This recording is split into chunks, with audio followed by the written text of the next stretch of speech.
सोनामुखी, हरड़, मुलेठी जैसी अनेक जड़ी बूटियां और हजारों वर्षों का प्राचीन आयुर्वेदिक ज्ञान इस एक बोतल में समाया हुआ है। कायम टैबलेट, आपकी खुशियों का साथी। बांग्लादेश में अगले साल चुनाव है और इस चुनाव से पहले विद्रोह जैसे हालात भारत बांग्लादेश के रिश्ते एक बार फिर से बनते हुए नजर आ रहे हैं। और ये जो विद्रोह के हालात बनते हुए नजर आ रहे हैं, वो हालात खुद बनाया जा रहा है बांग्लादेश की अंतरिम सरकार की ओर से, यानी कि मोहम्मद यूनुस की ओर से। बता दें कि उनकी ओर से एक प्रोपेगेंडा इस वक्त बांग्लादेश में फैलाया जा रहा है। कहा जा रहा है कि आने वाले चुनाव में शेख हसीना बांग्लादेश के चुनाव में हिस्सा ले सकती है।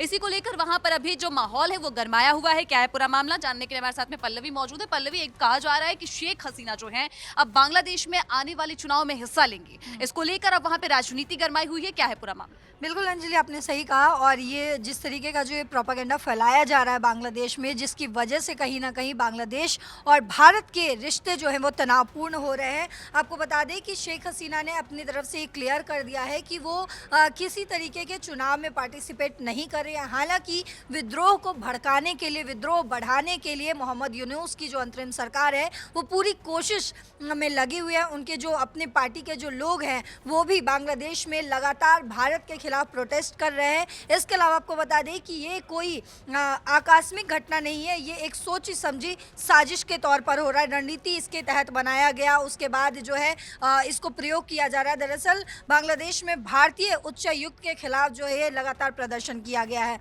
जिसका मुख्य उद्देश्य ही भारत के प्रभाव को बांग्लादेश में ख़त्म करना, सीमित करना और भारत को जो है बांग्लादेश की सोच से बाहर निकालना है। ये कहीं ना कहीं यूनुस की जो है वो मंशा है। आपको बता दें, भारत भले ही फिलहाल वेट एंड वॉच की नीति पर चल रहा है, काम कर रहा है, लेकिन ज़मीनी हालात जो है, ज़मीनी हकीकत जो है वो ये संकेत ज़रूर दे रहा है कि बांग्लादेश की मौजूदा सत्ता संरचना अब भारत को मित्र देश या मित्र राष्ट्र जो है उसके रूप में देखना नहीं चाहता। बिल्कुल पल्लवी, और ये ऐसा पहली बार नहीं हो रहा है। इससे पीछे भी अगर हम घटनाओं को देखते हैं, जैसे सेवन सिस्टर्स को हथियाने के ऊपर जिस तरीके से यूनुस की ओर से बयान दिए गए और पूरी कोशिशें जो की गई हैं, अब उसके बाद से अब ये सवाल उठ रहा है कि वो बांग्लादेश जिसको जन्म भारत ने दिया, जिसको आज़ादी भारत ने दिलवाई, वो आखिर भारत का विरोधी क्यों, कैसे बन गया? बिल्कुल अंजलि, आपने सही कहा, क्योंकि भारत ने जो है 1971 में एक बहुत अहम भूमिका निभाई है। जब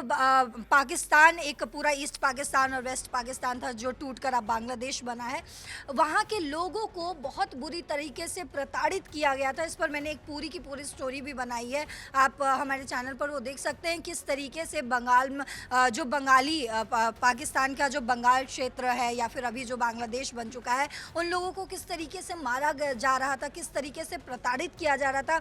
इवन इनको उनके लैंग्वेज तक को, यानी कि बंगाली लैंग्वेज तक को जो है एक्सेप्ट नहीं किया जा रहा था। जिसके बाद भारत ने जो है वो पाकिस्तान को जो है सबक सिखाया और उसी वक्त जो है उससे टूटकर एक देश बना जो बना बांग्लादेश। लेकिन अब वही बांग्लादेश जो है वो भारत के विरोध में खड़ा हो चुका है। बहुत बड़ा प्रोपेगेंडा, इसके पीछे जो है हमें जियो पॉलिटिक्स जो है वो समझनी पड़ेगी अंजलि, क्योंकि कहीं से भी जो है हम अमेरिका का जो हस्तक्षेप है उसको नहीं नकार सकते। चाइना किस तरीके से अपना वर्चस्व बढ़ाने के लिए यहाँ पे भारत के खिलाफ बांग्लादेश में घुसकर प्रोपेगेंडा बना रहा है, उसको हम नहीं नकार सकते। पाकिस्तान की इसमें क्या भूमिका है उसको नहीं नकार सकते। तो ये बहुत बड़ा प्रोपेगेंडा है जो कहीं ना कहीं रणनीति या नीति बोले तमाम देश जो है वो मिलकर भारत के खिलाफ बनाने की हालांकि कोशिश ज़रूर कर रहे हैं, लेकिन भारत भी अपने मोर्चे पर बिल्कुल तैनात होकर खड़ा है। आपको बताते हैं,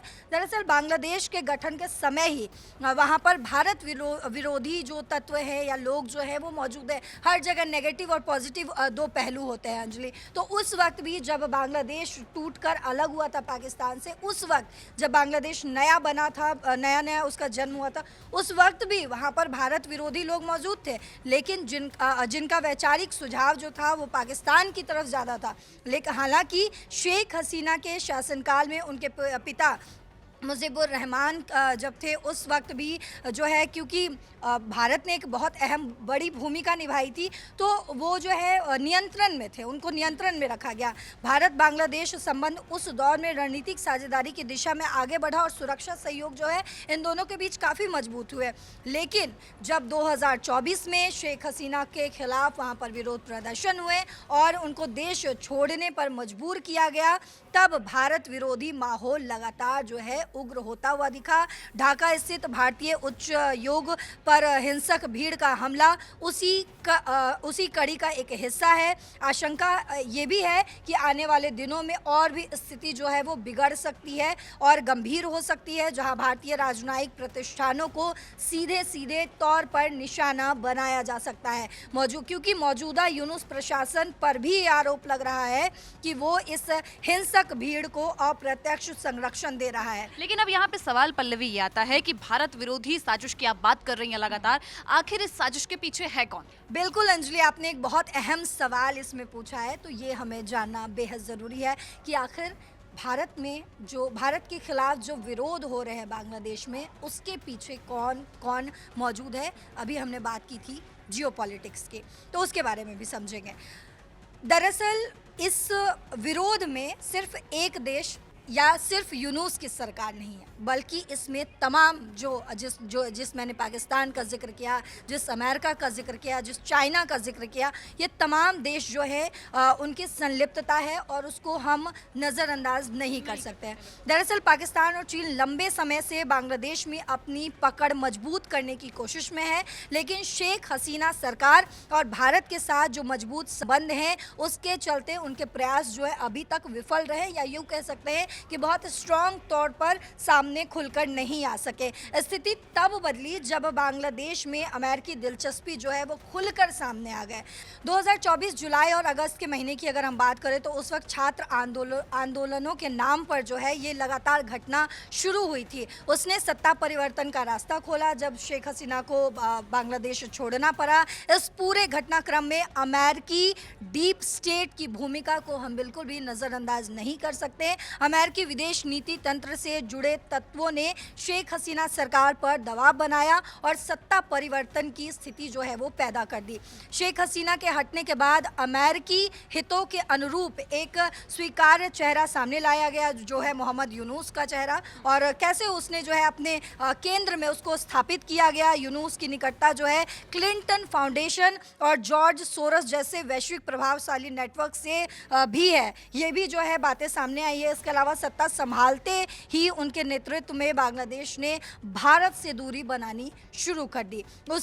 अब उसी रणनीति के तहत जो है बार बार जो है वो हिंसक प्रदर्शन होते हैं, हिंसा किया जाता है। बांग्लादेशी छात्र नेता है, नाम है शरीफ उस्मान हादी, जिसकी हत्या की कोशिश का आरोप भी जो है भारत पर मढ़ने की पूरी कोशिश की गई। इसकी भी साजिश जो है वो की गई ताकि जन भावनाओं को, यानी बांग्लादेश में जो लोग रहते हैं, जो भारत के समर्थन में रहते हैं, वो मानते हैं कि भारत की वजह से ही जो है वो आज बांग्लादेश का जन्म हुआ है, तो उनको भड़काने की पूरी कोशिश करते रहते हैं और भारत विरोधी हिंसा को जायज़ भी ठहराते हैं। इसके अलावा अगर आपको बताएं, लेकिन यहाँ पर एक सवाल पल्लवी ये भी है कि आखिर ये जिस तरीके के आरोप लग रहे हैं, इन तमाम आरोपों के बीच ये भारत के लिए कितना बड़ा, या कह सकते हैं कितनी बड़ी गंभीर संकट है? बिल्कुल बहुत बड़ी संकट हम कह सकते हैं, क्योंकि बांग्लादेश जो है वो बॉर्डर शेयर करता है हमसे, यानी कि भारत से। और अगर पड़ोसी अच्छा ना हो, अगर हम अपने घर में भी देखें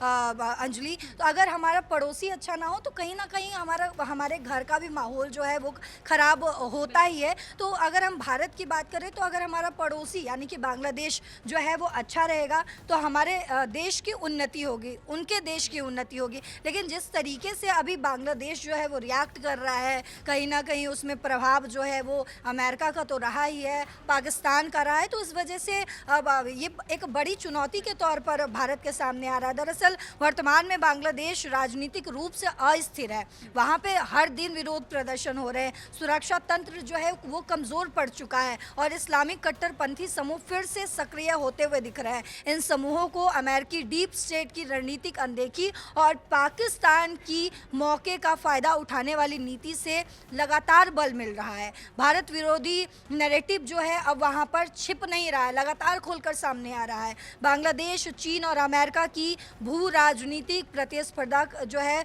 वो खुलकर मैदान में आ चुका है, जहाँ भारत के हितों को व्यवस्थित रूप से चुनौती दी जा रही है। यानी कि ये तमाम कंट्रीज जो है मिलकर, क्योंकि भारत जो है वो अब कहीं ना कहीं डेवलप्ड से डेवलपिंग नेशन की तरफ डेवलपिंग से डेवलप्ड नेशन की तरफ बढ़ रहा है, तो तो तमाम जो देश हैं वो रोकने की कोशिश में ज़रूर जुटे हुए हैं। बिल्कुल पल्लवी, तो इस बीच अब यहाँ पे सवाल ये बनता है कि अब भारत को यहाँ पर क्या करना चाहिए, या फिर भारत किस तरीके के स्टैंड यहाँ पर लेते हुए नजर आ सकता है? बिल्कुल अंजलि, भारत को जो है वो एक स्ट्रॉन्ग स्टैंड लेना ही पड़ेगा, क्योंकि बांग्लादेश अब इन्फ्लुएंस हो चुका है। बात करें हम पाकिस्तान, हमने अमेरिका की बात की, चाइना की बात की, तो बांग्लादेश जो है जब से शेख हसीना की सरकार गई है, जब तक शेख हसीना की सरकार थी बांग्लादेश में, तो भारत और बांग्लादेश का जो रिलेशन था वो काफ़ी स्ट्रॉन्ग था। उस वक्त भी तमाम देश जो है वो अपनी चीज़ें जो है वहाँ पर डिप्लॉय करने की कोशिश ज़रूर करते रहते थे। लेकिन अगर अभी बात करें, क्योंकि बांग्लादेश की स्थिति जो है वो पूरी तरीके से ख़राब हो चुकी है, वहाँ पर रोज़ दिन विरोध प्रदर्शन हो रहे हैं।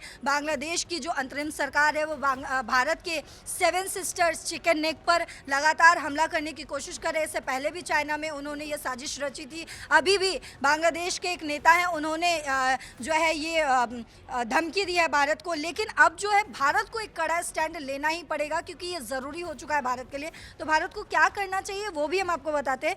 भारत को सबसे पहले कूटनीतिक स्तर पर सख्ती दिखानी होगी और स्पष्ट संदेश देना होगा कि वो बांग्लादेश की आंतरिक अराजकता की कीमत नहीं चुकाएगा। तुम्हारे घर में क्या हो रहा है, तुम किस तरीके से विरोध प्रदर्शन कर रहे हो, तुम अपने लोगों को कैसे संभालोगे, तुम अपने देश की अर्थव्यवस्था को कैसे संभालोगे, तुम अपने राजनीति को कैसे संभालोगे, ये तुम्हारा मैटर है। तुम्हारे मैटर की वजह से भारत में कोई भी विरोध प्रदर्शन नहीं होगा, या फिर अगर तुम भारत के खिलाफ जाने की कोशिश करोगे तो तुम्हें इसका मुंह तोड़ जवाब जरूर दिया जाएगा। इसके अलावा अगर हम बात करें हिंसा, अल्पसंख्यकों पर हमले और भारत विरोधी गतिविधियों पर खुलकर जो है आपत्ति दर्ज करानी ही पड़ेगी भारत को। सुरक्षा के मोर्चे पर सीमा पर जीरो टॉलरेंस घुसपैठ नीति लागू करनी पड़ेगी भारत को। बीएसएफ और खुफिया एजेंसियों को पूर्ण अलर्ट पर रखा जाए और आईएसआई और कट्टरपंथी नेटवर्क से जुड़े लिंक पर सक्रिय कार्रवाई करनी चाहिए भारत को। इसके अलावा अगर बात करें कूटनीतिक,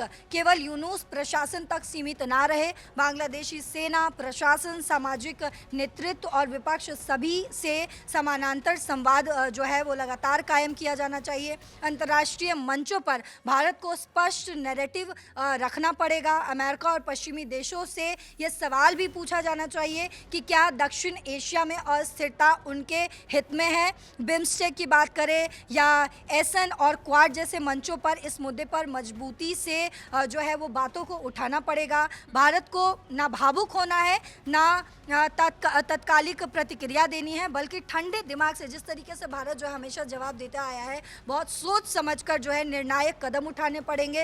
इसके अलावा वेट एंड वॉच नीति ने अफगानिस्तान, श्रीलंका और यूक्रेन में हालात बिगाड़े हैं। तो बांग्लादेश में जो हो रहा है वो भारत के भू राजनीतिक स्पेस को कमज़ोर करने की कोशिश है, और उसे यानी कि भारत को गंभीरता से लेने की बहुत ज़्यादा ज़रूरत है, क्योंकि लगातार जब से यूनुस की सरकार आई है वो बांग्लादेश भारत के खिलाफ जो है रणनीति बनाने को तैयार है। तो भारत को भी कड़ा स्टैंड लेना ही पड़ेगा। बिल्कुल, यहाँ पे पल्लवी ने जिस तरीके से बताया कि किस तरीके से अब बांग्लादेश और भारत के बीच में जो रिश्ते हैं, जो कि पहले तनावपूर्ण हो रहे थे, अब कहीं ना कहीं विरोध का यहाँ पर रूप लेते हुए नजर आ रहे हैं, और जिस तरीके से प्रोपेगेंडा यहाँ पे फैलाया जा रहा है बांग्लादेश में, अब देखना होगा कि इस पे भारत की ओर से क्या जवाब आता है। या फिर शेख हसीना ने हालांकि पूरी तरीके से इससे इनकार कर दिया है कि जो आरोप लगाए जा रहे हैं कि वो बांग्लादेश में आने वाले चुनाव में हिस्सा ले सकती है। फिलहाल आप इस पूरे मुद्दे पे क्या सोचते हैं, हमें कमेंट सेक्शन में जरूर बताइएगा, और देश दुनिया की तमाम जानकारी के लिए देखते रहिए।